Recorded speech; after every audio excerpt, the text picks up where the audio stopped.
At ito naman po yung sunod kong ipapakita sa inyo mga kaputput. Ito naman po ang daan, tulay. Intramuros naman po tayo papuntang Binondo. Wow! Ito mga kaputput ang daan, samahan nyo akong tawirin ang bagong tulay ng Intramuros at Binondo.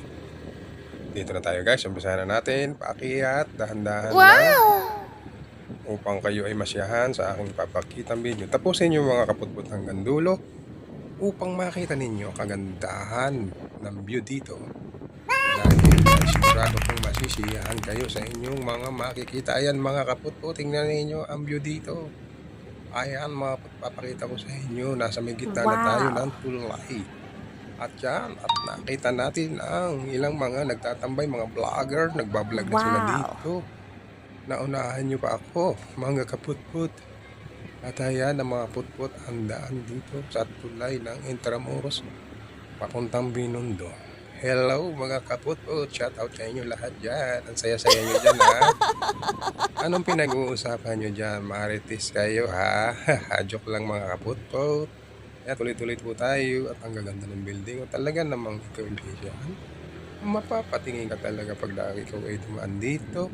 Wow! Tingnan ninyo mga kaputput. Sino ba namang hindi mapapalingon o mapakapansin dito sa view na ito? Akalain ko naman na Intramuros to Binondo lamang ito para tayong nasa ibang bansa na nito. Ayan, pababa na ako mga kaputput. At malapit ko nang matawid ang tulay ng Intramuros papuntang Binondo. Malaking tulong ito sa inyo pag ikinanggagaling dito sa Intramuros o galing ka ng Pasay, galing ka ng South, papunta dito. Kung mamimili ka dito sa Divisoria, ay dito ang pinakamagandang daan mga kaputput.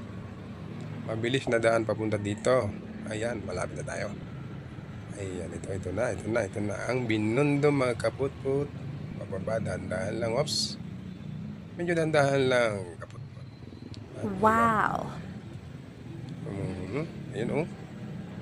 At tayo ay kakanan. Pagka tayo ay kumanan, papunta ito ng Juan Luna. At pag ikaw naman ay papuntang kaliwa, pabalik ka uli ng Intramuros.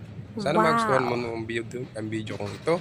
Kung gusto mo, paki-like and share mo mga kapatid.